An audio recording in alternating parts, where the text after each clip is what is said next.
جانو یا فرید صاحب، اب یہ صدر صاحب نے آج جو یہ اعلان کیا ہے تو ابھی خط کی صورت میں ایک تجویز انہوں نے دی ہے، کل کو اگر وہ یہ تاریخ اناؤنس بھی کر دیتے ہیں کسی اور طریقے سے، اپنے آفیشیل ٹویٹر اکاؤنٹ سے، کسی پریس ریلیز کے ذریعے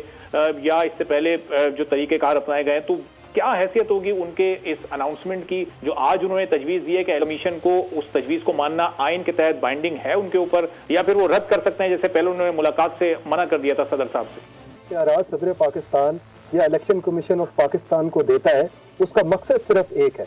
مقصد یہ ہے کہ فری اینڈ فیئر الیکشنز ہو، اور یہ الیکشنز جو ہے اس کا ایڈمنسٹریٹر وہ الیکشن کمیشن آف پاکستان ہے۔ پریزیڈنٹ آف پاکستان نے تو الیکشنز نہیں کروانے، یا تو نہ تو ان کے پاس کوئی میجک وینڈ ہے کہ وہ بولیں گے اور الیکشنز اسی دن ہو جائیں گے۔ الیکشن کمیشن آف پاکستان نے الیکشنز کروانے ہیں، اور ان کا رد عمل بہت ٹائم سے آ رہا ہے کہ 90 ڈیز میں ہم الیکشن نہیں کروا سکتے، کیونکہ یہی آئین جو آپ کو اختیار دیتا ہے ڈیٹ اناؤنس کرنے کے لیے، وہی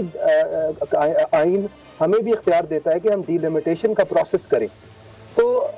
یہ کس طریقے سے فیئر الیکشنز ہوں گے اگر الیکشن کمیشن آف پاکستان کہہ رہا ہے کہ الیکشنز ہم نہیں کروا سکتے، تو اس سے تو صرف آپ فیوچر میں ایک جیپرڈی، آپ فیوچر میں ایک ڈیزاسٹر بنانے والے ہیں۔ اب آپ لیٹر پہ آ جاتے ہیں جو پریزیڈنٹ آف پاکستان کا آج کا لیٹر ہے۔ دیکھیں لیٹر ایک بڑا کانٹرڈکٹری لیٹر ہے، ایک بڑا کنفیوزنگ لیٹر ہے، اور یہی شو کرتا ہے کہ پریزیڈنٹ آف پاکستان جو شاید آخری 2 مہینوں میں ان کے اندر ایک کنفیوژن نظر آئی ہے کہ whether he is head of the state or whether he is head of a political party and he has to toe the line of a political party۔ آج کا جو لیٹر ہے وہ بھی اسی کنفیوژن کی ایک کنٹینیوٹی ہے۔ ایک طرف آپ پیرا 3 میں ایک لیٹر ڈیٹ پرپوز کرتے ہیں، پھر پیرا 4 اور پیرا 5 میں آپ خود ذکر کرتے ہیں کہ الیکشن کمیشن آف پاکستان اور اینڈ لا منسٹری نے تو کہہ دیا ہے کہ یہ آپ کے پاس اختیار نہیں ہے پریزیڈنٹ کے پاس، اور اینڈ اس لیٹر کے اندر آپ لا کا بھی ذکر کرتے ہیں کہ وہ جتنے بھی ریلیونٹ لاز ہیں، اور پھر لیٹر کو اینڈ کرتے ہوئے آپ کہتے ہیں کہ سپریم کورٹ ڈیسائیڈ کر لے کہ کیا ڈیٹ ہونی چاہیے الیکشن کی۔ تو لگتا یوں ہی ہے کہ شاید پریزیڈنٹ کنفیوزڈ ہے،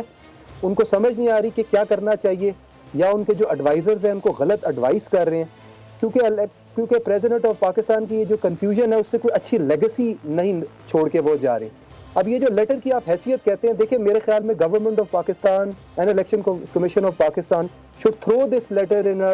اے ڈسٹ بن، بیکاز اس کی کوئی کریڈیبلٹی نہیں ہے، اس لیٹر سے کوئی چیز سمجھ نہیں آتی۔ اگر ایک لا اسٹوڈنٹ اس لیٹر کو پڑھے گا تو کیا سمجھے گا؟ اس کو تو یہی سمجھ آئے گی کہ شاید پریزیڈنٹ آف پاکستان کو بھی معلوم نہیں ہے کہ ان کی کانسٹیٹیوشنل ڈیوٹیز کیا ہیں۔ دیکھیں president is head of the state, election commission of Pakistan ان کے ماتحت کام کرتی ہے، ساری اسٹیٹ کی انسٹیٹیوشنز کے وہ ہیڈ ہیں، اور اگر اسٹیٹ کی انسٹیٹیوشنز کہہ رہی ہیں کہ ہم ایک الیکشن 90 دن میں نہیں کرا سکتے، آپ ہمیں 120 دن دے دیں یا 150 دن دے دیں، کیا دنوں کی جنگ لگی ہوئی ہے یہاں پہ، یا فری اینڈ فیئر الیکشنز کرانے کی جنگ ہونی چاہیے؟ تو ساری جو ڈیبیٹ ہے پریزیڈنٹ آف پاکستان نے، وہ ڈیبیٹ دنوں کی کر دی ہے، جبکہ ڈیبیٹ یہ ہونی چاہیے کہ آپ کے الیکٹورل ریفارمز ہوئے تھے کہ فری اینڈ فیئر الیکشنز ہو، کیا election commission of Pakistan D limitation کا پروسیس پورا کر چکی ہے یا نہیں؟ عام ووٹر کے لیے امپورٹنٹ کیا ہے؟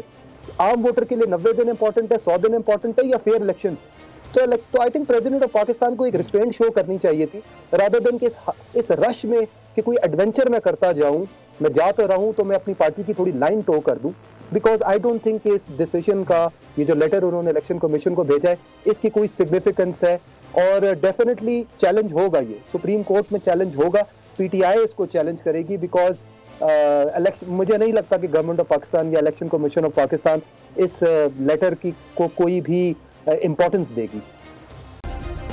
سبسکرائب کریں اور بیل دبائیں تاکہ کوئی خبر رہ نہ جائے۔